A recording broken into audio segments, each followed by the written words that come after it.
Vamos a orar. Dios Padre Todopoderoso, que gobiernas todo desde el cielo, te agradecemos, te alabamos por dejarnos saber qué planes has tenido para tu pueblo por medio del Maestro. Hoy pedimos que nos des entendimiento y diligencia para estudiar tu palabra y obtener todo el provecho posible. Y también te pedimos que humilles nuestro corazón y que dirijas nuestras miradas a Cristo. En su nombre te oramos. Amén. Acompáñenme a la segunda epístola de Pedro, capítulo 3, y vamos a leer desde el versículo 14. Segunda epístola de Pedro, capítulo 3.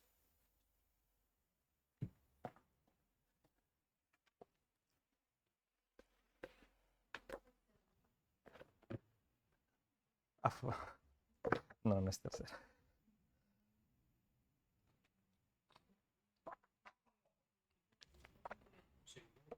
Segunda de Pedro 3, 14.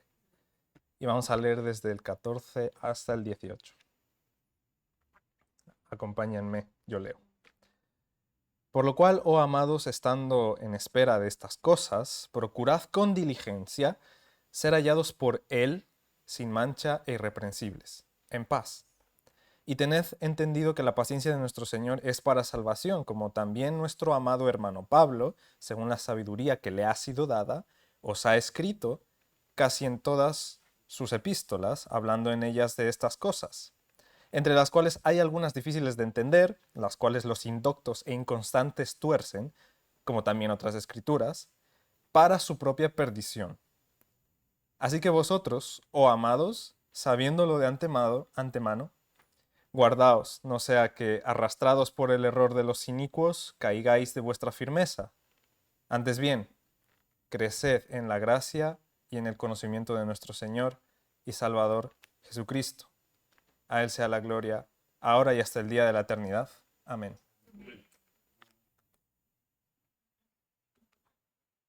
Creo que lo tenía aquí y me he olvidado por completo, pero bueno, lo habéis leído, seguro. Vale. Bueno, no solamente porque estemos en los últimos tiempos, que es lo que, bueno, más o menos lo que estaba diciendo Pedro, a lo que se estaba haciendo referencia en este capítulo. No solo por el hecho de que estemos en los últimos tiempos es que tengamos que hacer caso a este llamado de atención que hace Pedro a quienes está escribiendo, sino que hacemos caso porque entendemos quiénes somos, los que hacemos caso, tenemos que hacer caso, porque entendemos quiénes somos, por qué estamos aquí y Dios nos ha dado las herramientas y los medios para crecer en sabiduría y en conocimiento de Él mismo a través de su palabra, que es lo que está diciendo que hagamos Pedro.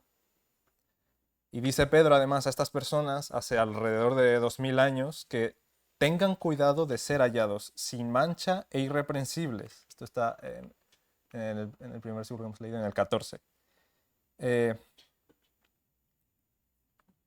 sin mancha e irreprensibles, de que tengan cuidado de los indoctos e inconstantes que tuercen las escrituras, muy probablemente para su propio beneficio o por ignorancia. Y por último, es un mandato del apóstol más que una advertencia, que crezcamos en la gracia y en el conocimiento de nuestro Señor Jesucristo. Y yo he visto a lo largo de estos 2 últimos años en lo que Dios ha estado haciendo en esta iglesia, la iglesia de Móstoles, siempre sustentada por el Espíritu Santo, pues ha sido su voluntad, por supuesto, y ha crecido en la gracia y en el conocimiento del Maestro, en variedad de circunstancias. Hoy vamos a comenzar un nuevo estudio, eh, por sugerencia de nuestro hermano Costel y por aprobación de los hermanos que integran el Consejo.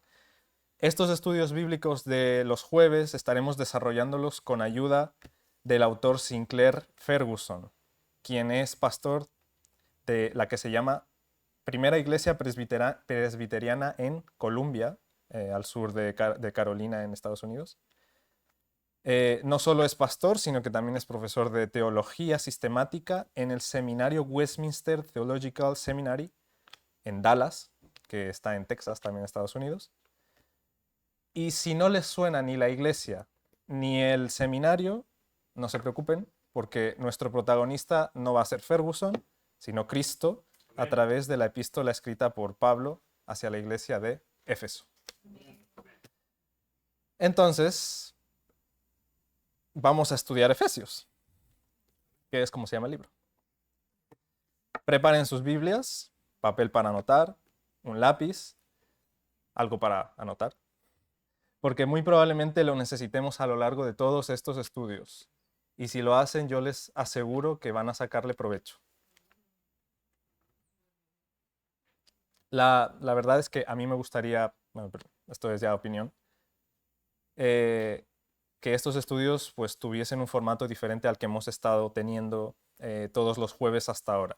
Porque por experiencia, tanto en grupos bíblicos universitarios, a donde suelo ir a menudo, como en las clases de discipulado y en la escuela dominical, veo mucho más provechoso cuando un estudio de la Biblia, cuando en un estudio de la Biblia no solo habla el líder del estudio, sino también participan los oyentes. Es edificante. Y si les gusta la idea, más adelante podríamos replantear el formato de estos estudios y no hacerlos como una prédica expositiva, como hemos estado haciendo, sino como un estudio grupal. Pero bueno, eso para después. Lo podemos discutir más adelante. De momento, pues hoy solo voy a hablar yo, a menos que diga lo contrario, porque ya saben cómo hago yo las cosas. A mí me gusta hacer preguntas y en este caso pues, ustedes podrán responder. Déjenme hablarles un poco acerca de la estructura del libro que vamos a seguir como guía. Este libro, vamos a estudiar Efesios, es uno de toda la serie que tiene. Bueno, aquí en la primera página pone algunos de los otros libros. También hay un estudio para cada evangelista, Mateo, Marcos, Lucas, Juan. Casi todas las epístolas paulinas, incluso para el Apocalipsis y algunas cartas, las cartas de Juan. Hay contribuciones de diferentes autores, no ha escrito todo este hombre, Sinclair Ferguson. Él es uno de los que ha escrito parte de la serie. Según el editor de este libro, esta serie de estudios intenta combinar la explicación con la aplicación y está dirigido a un público general, por lo que aquellos a los que les gusten los detalles para eruditos, pues tendrán que buscarse otros libros. Entonces, la meta es tener una exposición de las escrituras como si se tratara de un amigo que nos lo cuenta mientras nos tomamos un café. Y al final del libro hay una guía de estudio para grupo, por eso antes yo mencionaba que me parecía una buena idea. Además, en el libro se divide la epístola de Efesios en 38 partes. Y entonces ahora yo les voy a preguntar, ¿saben ustedes cuántos capítulos tiene Efesios? Sí. Pueden responder. Eso ha sido rápido. Eso ha sido muy rápido. Ok, ¿y cuántos versículos?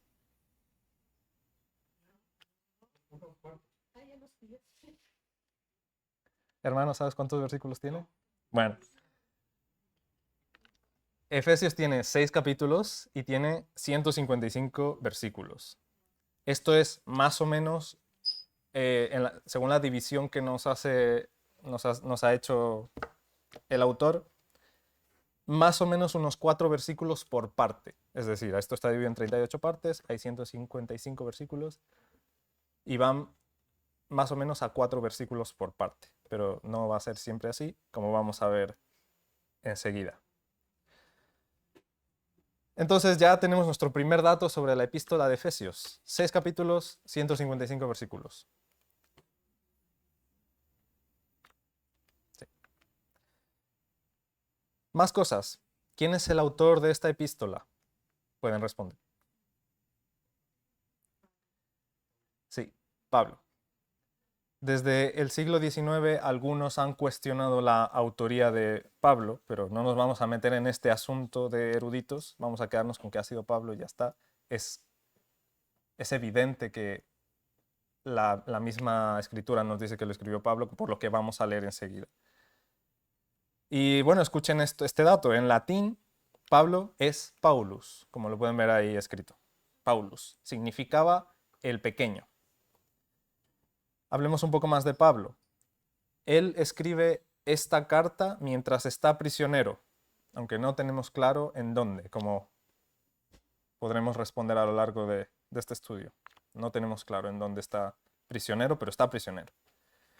De momento, si ustedes no han leído Efesios o si no se acuerdan, pues me van a tener que creer hasta que lleguemos a la evidencia.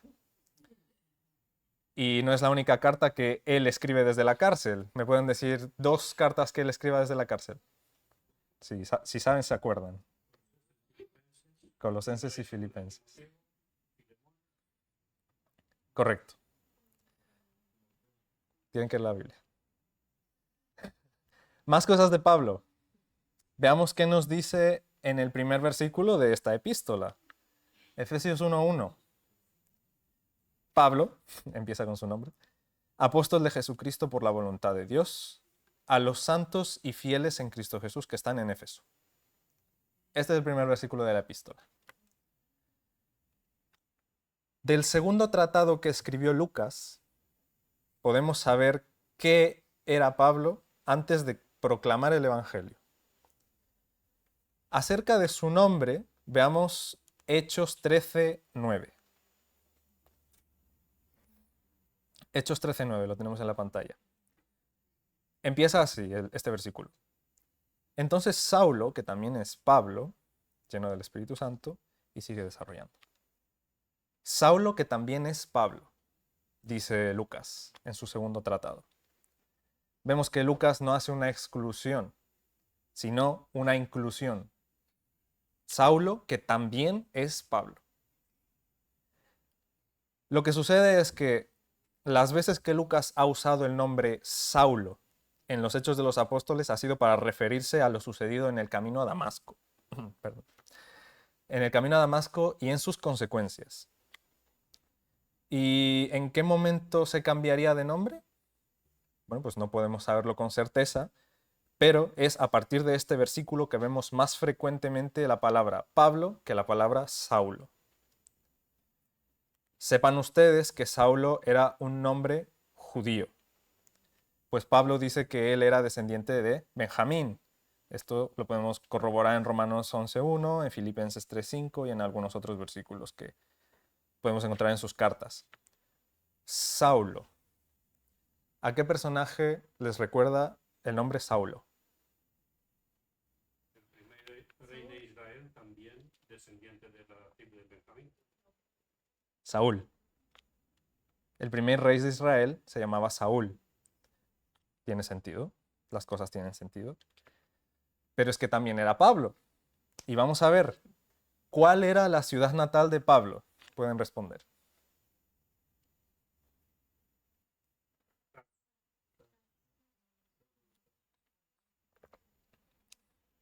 ¿Tarso o Tarsis?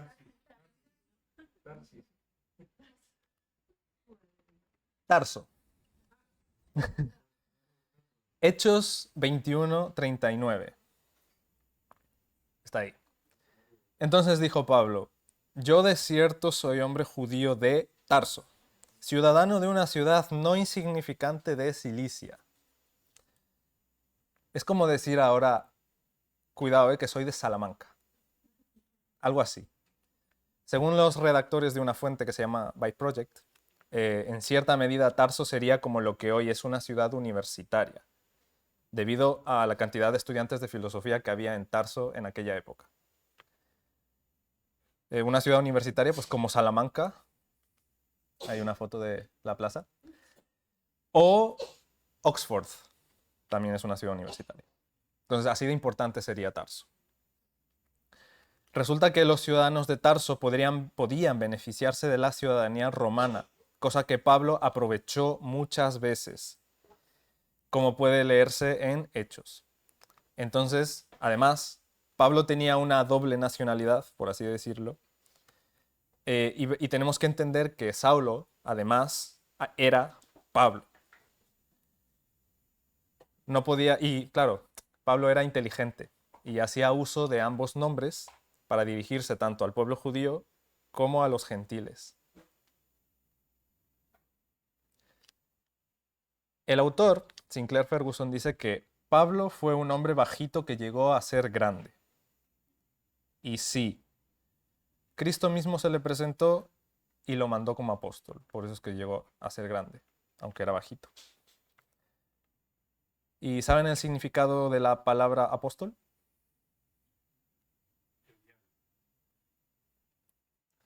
Sí. Apóstol significa un enviado. Del griego, o sea, la palabra griega es apóstolos, que significa un enviado. Esta palabra se utilizaba en el caso de, por ejemplo, una expedición naval, donde pues, el comandante podía ser conocido como el apóstolos, el encargado de guiar a la tripulación por parte de algún superior. En el Nuevo Testamento podemos encontrar varias ocasiones en las que se usa esta palabra significando o bien un enviado en el sentido de misionero, o como los apóstoles elegidos por Cristo, los cuales se habló en estudios anteriores por parte de nuestro hermano Darinel. Y el otro sentido en el que se menciona esta palabra apóstolos en el Nuevo Testamento es haciéndose referencia a Cristo mismo. Jesús, el Hijo enviado de Dios. Veámoslo en Hebreos 3.1. No sé si lo he puesto, no lo he puesto, pero en Hebreos 3.1, por favor búsquenlo en sus Biblias.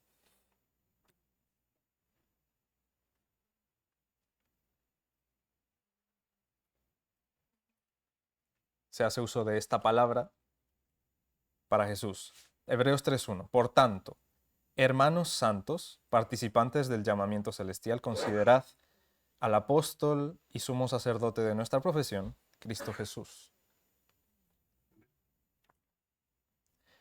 Aquí el sentido en el que se usa la palabra apóstolos es como el Hijo a quien Dios envió al mundo. ¿Vale? Acerca del apostolado de Pablo como enviado de Cristo no tenemos dudas. Ya hemos tenido un estudio hace no mucho por parte también de nuestro hermano Darinel en el que se ha expuesto la evidencia de tal afirmación, de que Pablo era un apóstol. Y en realidad podríamos decir muchas cosas más acerca de la personalidad y de la cosmovisión de este autor de la epístola, o sea, de Pablo, pero yo creo que eso ya tendría su propio estudio, porque pueden sacarse muchas cosas de Pablo solamente. Preguntémonos ahora, ¿por qué Pablo escribe esta epístola? Podemos encontrar respuestas cuando leemos el último capítulo de la epístola. Este capítulo nos da a entender que Pablo escribe para informar a los efesios acerca de su condición, ya hemos dicho que estaba arrestado, y de sus ocupaciones, pues qué hacía mientras estaba arrestado, o qué hacía cuando no estaba arrestado. Y quería pues aliviarlos y también quería él obtener información de la situación de la iglesia de Éfeso. O sea, en el último capítulo de la epístola, Pablo envía a Tíquico cartas para que las vaya entregando. Y pues seguramente también utilizaría a Tíquico como medio de información acerca de las otras iglesias. Nos dice el autor Ferguson: probablemente nunca lleguemos a descubrir los detalles de las circunstancias en las cuales se escribió Efesios. Y además es interesante notar lo siguiente, que también lo dice Ferguson. En algunas de las primeras copias manuscritas del Nuevo Testamento griego, las palabras en Éfeso, en el versículo 1 de primera de Efesios, perdón, del primer capítulo de Efesios, en Éfeso están ausentes estas palabras, pudiendo sugerir que quizás esta epístola fuese escrita a más de una congregación, no solo a los efesios. Quizá Tíquico, a quien se refiere en el capítulo 6, llevase varias copias de esta epístola y fuera dejando una copia en más de una iglesia. Incluso podríamos pensar en que la carta a la iglesia de la Odisea, que se menciona en Colosenses 4:16, fuese una de estas copias. Por eso se podría pensar que esta carta es una epístola circular, que va rotando a cada iglesia.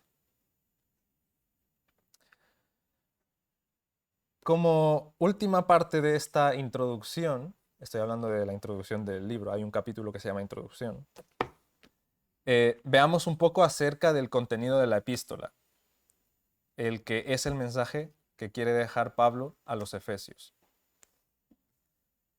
He dicho ya que el motivo pues, sería como pues, aliviar, informar a la congregación sobre el estado de Pablo y bueno, él también obtener información acerca de ellos. Y a continuación tenemos un posible bosquejo acerca de los temas de la carta. Podemos dividirlo en dos partes. La primera parte. La primera parte trataría acerca de la posición del cristiano, o sea, de la situación del cristiano. Y esto, pues, hay temas que se puede dividir en muchos temas, como pueden ver ahí, pero destaco los principales que son alabanza por redención, oración por revelación, la posición del cristiano, y oración por la realización. Y la segunda parte sería la práctica del cristiano. O sea, primero conoces en qué situación estás y luego qué es lo que tienes que hacer como cristiano. Y dentro de esta segunda parte, de esta epístola, podemos encontrar temas como la unidad en la iglesia, la santidad en la vida, responsabilidades en el hogar y en el trabajo y conducta en el conflicto, aparte de muchos otros temas que ya iremos viendo.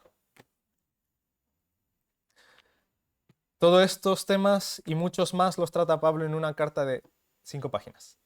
No sé, miren ustedes en sus Biblias, en la mía son 5 páginas. Díganme, por ejemplo, en la de ustedes.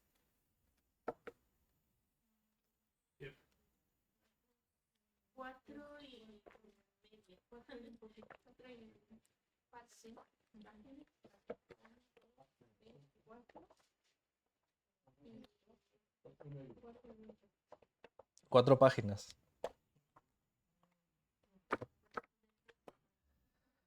Vamos a leer Romanos 11:33.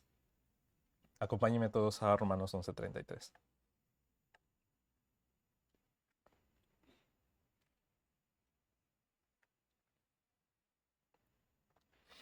Romanos 11:33 dice así, Pablo mismamente.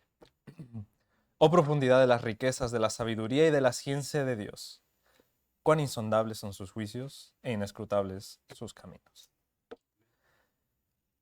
Vamos a meternos entonces ya con los dos primeros versículos de esta carta. Que ni siquiera son el comienzo del primer tema propuesto. Son dos versículos que son la salutación. El primer capítulo de este libro se llama Queridos Efesios. Y los dos primeros versículos de Efesios, del primer capítulo de Efesios, dice así. Pablo, apóstol de Jesucristo, por la voluntad de Dios, a los santos y fieles en Cristo Jesús que están en Éfeso. Gracia y paz a vosotros, de Dios nuestro Padre y del Señor Jesucristo. ¿Quiénes eran los efesios? Éfeso, sí, era la ciudad importante de una provincia romana que se llamaba Asia. Aquí tenemos un mapa, ¿vale? Del mar Mediterráneo, de la parte oriental del mar Mediterráneo. Y ahora voy a hacer zoom a la provincia de Asia. Y ahí donde está rodeado tenemos la ciudad de Éfeso.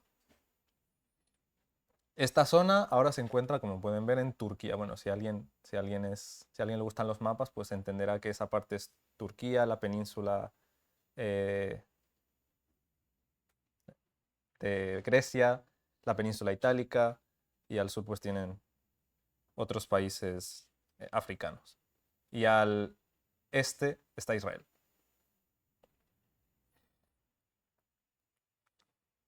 Pues ahí tenemos Éfeso. En aquellos tiempos, Éfeso era una ciudad grande. Aproximadamente tendría la misma población que Móstoles ahora, incluso un poco más grande en población. Y como en toda ciudad romana, pues había un teatro romano muy grande, como un estadio en el que cabrían pues unas 50.000 personas. Y se fomentaba la adoración al emperador. Como tradición notable acerca de esta ciudad, tenemos el culto a la diosa Diana, que en griego es Artemisa. Tenían entonces el gran templo a la gran diosa Diana. Les sonará pues de haberlo leído en alguna ocasión. Una obra maestra arquitectónica de la cual la ciudad se podía jactar. Sabemos que Pablo llegó a esta ciudad en su segundo viaje misionero. Ahí tenemos un esquema del segundo viaje misionero de Pablo. En este caso no se quedó por mucho tiempo y dejó a Priscila y a Aquila para que ellos dos continúen con la obra, junto con Apolos, que se uniría un poquito después. Y de acuerdo con el libro de Hechos, Pablo volvió a Éfeso y se quedó allí más de 2 años. El autor nos insta a leer los siguientes pasajes juntamente con la carta. Pues todo esto para tener un mayor contexto. Hechos capítulo 19 hasta el 20, versículo 6, o sea, todo el 19 y el del 1 al 6 del capítulo 20, y además los versículos del 18 al 30, del 17 al 38 del capítulo 20. Queda como tarea para ustedes, porque es bastante, no lo trataría ahora, pero nos extenderíamos bastante. Queda como tarea para ustedes y para mí también volver a leer estos pasajes y el libro de Efesios completo. Son 5 páginas. Amén. Amén, exactamente. No lo lean a medida que vayamos avanzando con el estudio. Es mejor que lo lean todo porque estaremos haciendo referencias a muchas partes de la carta, aunque no sean el objeto de estudio de algún jueves. O sea, vamos a leer, o sea, tenemos que tener todo lo que dice Efesios en nuestra mente para que nos suene, para que cuando vengamos los jueves digamos, esto sí lo he leído, lo está diciendo porque lo he leído. No es así, pero podéis razonar así, si queréis. No van a tardar más de 1 hora en leer esto y Efesios, y eso es nada comparado con lo que se supone que deberíamos dedicar a escudriñar la escritura. Bueno, ¿cómo comienza esta carta? Como muchas otras cartas, tenemos una salutación tradicional de aquellos tiempos. Nos dice Ferguson, pero aunque Pablo emplea las tradiciones culturales, siempre las inclina hacia el Evangelio y de esa manera las transforma. Toma lo que es natural y pone en ello la gracia de Dios. Claramente lo podremos ver en esta salutación. ¿Quién escribe? La primera palabra, ¿quién escribe? Pablo. ¿A quién escribe? A los santos y fieles en Cristo Jesús que están en Éfeso. Me he olvidado de ponerlo. Ahí está. Más cosas sobre los efesios. He hablado un poco acerca de las tradiciones de la época, su situación geográfica, su importancia como ciudad. Y ahora pues merece la pena ir poco a poco en esta sentencia del versículo 1 de que Pablo se dirige a santos y fieles en Cristo Jesús. Él está saludando a los santos y fieles en Cristo Jesús que están en Éfeso. Pregunta abierta. ¿Quiénes son santos? Y si pueden justificar con la Biblia, mejor.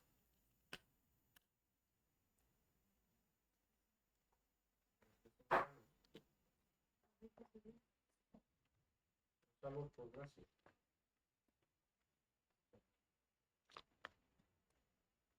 ¿Alguien más? Los que han penetrado la palabra de Dios en ellos, santifícalos en tu verdad, tu palabra es verdad. Amén. Todo lo que ustedes han dicho es válido. Y yo también voy a dar un versículo, que es el versículo 3 de Primera de Tesalonicenses capítulo 4. Dice así, pues la voluntad de Dios es vuestra santificación, que os apartéis de fornicación. Entonces, a la luz del versículo, ¿son santos aquellos cristianos, o sea, los seguidores de Cristo, que han sido apartados o reservados para propósitos especiales de Dios? ¿Cuál es la voluntad de Dios? La santificación. En la conferencia de Pasión por el Evangelio del año pasado se trató en profundidad acerca de este tema, la santidad, y las participaciones de los conferencistas quedaron grabadas y publicadas en la web de Pasión por el Evangelio. Entonces yo les recomiendo muchísimo que las vean y reflexionen acerca de este tema. Aquellos que no pudieron ir y a los que pudieron ir también, que vayan y revisen sus notas si es que las tomaron. O si no, pues vean las grabaciones. Andrés Birch dijo en su participación en esta conferencia que un santo es algo apartado de lo malo para algo bueno, como por ejemplo los utensilios del tabernáculo o el pueblo de Israel mismamente. Y nos explicaba por qué la santidad es algo hermoso, porque feo es el pecado. Y ponía este versículo. Primera de Crónicas 16, 29. Dad a Jehová la honra debida a su nombre. Traed ofrenda y venid delante de él. Postraos delante de Jehová en la hermosura de su santidad. Además de santos, los efesios, a los que se dirige Pablo, fieles en Cristo Jesús. Es decir, que los efesios estaban llenos de confianza, si eran fieles. Entonces esta confianza les conducía a obedecer. Y entonces esto sería algo Pablo que vio en ellos y decidió incluirlos en la salutación, como podemos ver en el versículo 1, a los santos y fieles en Cristo Jesús que están en Éfeso.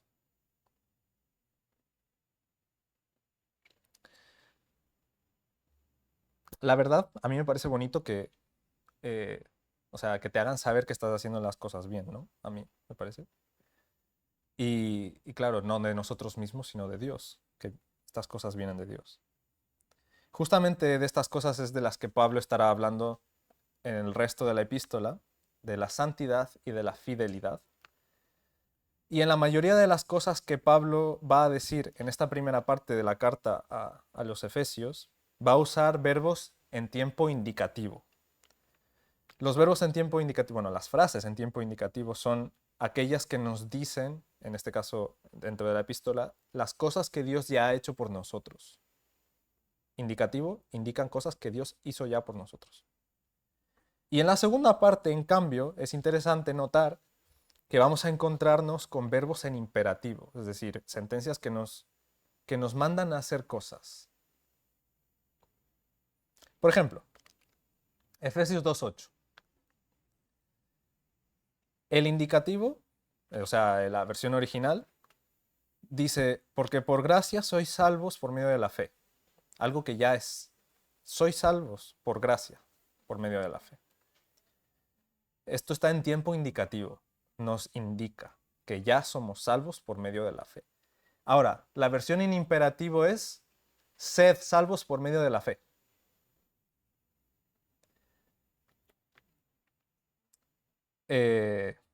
En esta segunda sentencia, pues se estaría mandando a los cristianos a que sean salvos por medio de la fe, lo cual no es posible porque la fe no me puede ayudar a ser salvo. Lo que me ayuda a ser salvo es Dios.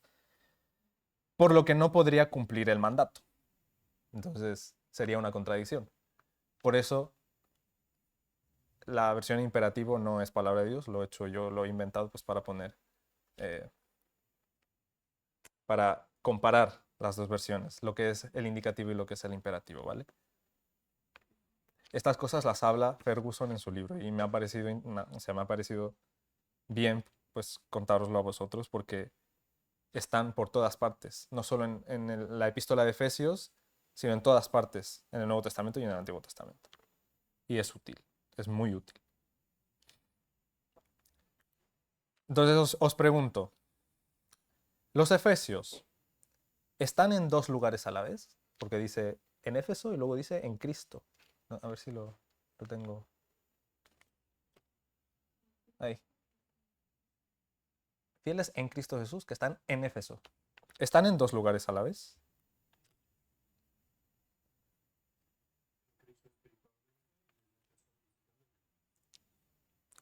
Exactamente. A lo largo de la epístola, Pablo nos va a decir qué es lo que significa estar en Cristo, que ya lo he dicho, la primera parte va a tratarse del cristiano, de la situación del cristiano, qué es estar en Cristo, y luego cómo poner en práctica lo que se ha aprendido en la primera parte mientras se vive, mientras vivimos en Éfeso. O sea, en el caso de los efesios, mientras viven en Éfeso, en nuestro caso, mientras vivimos en nuestra cultura, en este mundo, nuestra vida, nuestras circunstancias. Vamos terminando. Y por último, un apunte acerca del versículo 2. El versículo 2 dice así.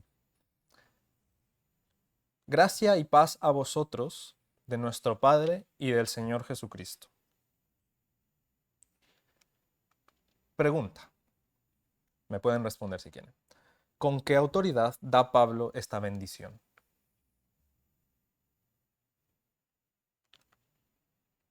La autoridad de apóstol de Cristo. Ya lo habíamos dicho antes. Apóstol de Cristo. Se identifica al inicio de su carta como apóstol de Jesucristo, de Cristo Jesús. Ferguson nos define lo que es la gracia y la paz que se mencionan en este versículo. Gracia y paz a vosotros, dice pues.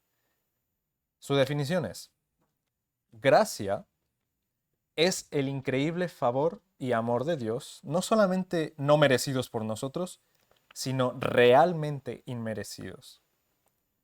Esta carta está llena de eso. Esta sola palabra resume los 3 primeros capítulos, en los cuales Pablo expone su origen y el significado por el cual él la expresa, la gracia, aquí en su salud. Y luego define paz. Paz es shalom. No solo es un sentimiento de quietud, sino también lo que nosotros entendemos por paz, el bienestar.